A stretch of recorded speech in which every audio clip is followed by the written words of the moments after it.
bei Plungės FK Babrungas. Vyriausias teisėjas Mindaugas Minevičius.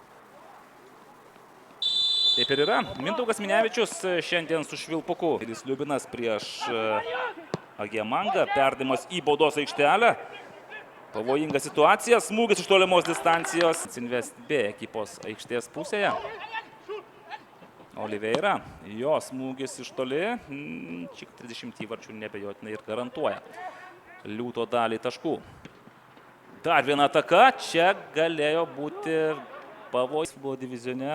Užtat po truputį tobulėja, semėsi patirties pirmoje lygoje. Čia pažiūrėkime, ar pavyks užbaigti smūgių. Šią ataką Babrungui pavyko užbaigti smūgių, bet Lickas nusprendė neieškoti kažkokių įdomesnių atakos pratęsimų. Spyrė kamuolį į priekį. Taip spyrė, kad kamuolys atsidūrė 10 numerio. Jis prašosi.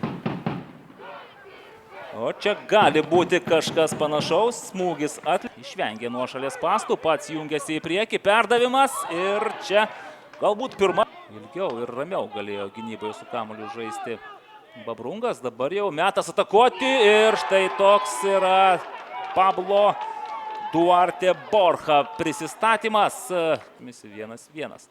Kas taip pat, neslėpkime, yra šiek tiek stebintis rezultatas. Čia galėjo būti dar viena pavojinga situacija. Komandų akistata. Tauras Neptūnas taip pat pirmojo net ketvertuko, ne penketuko. Čia labai arti to, kad pasiektų kamuolį buvo Giedrius Anuškevičius.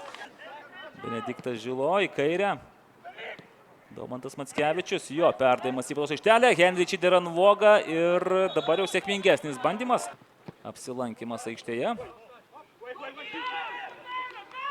Ir Danas Bagužas, jo perdavimas ir šį kartą Domantas Olšauskas. Bet tai ir viskas. Įvartis neįskaitytas. Plungės Babrungas švenčia 15 pergalę šį sezoną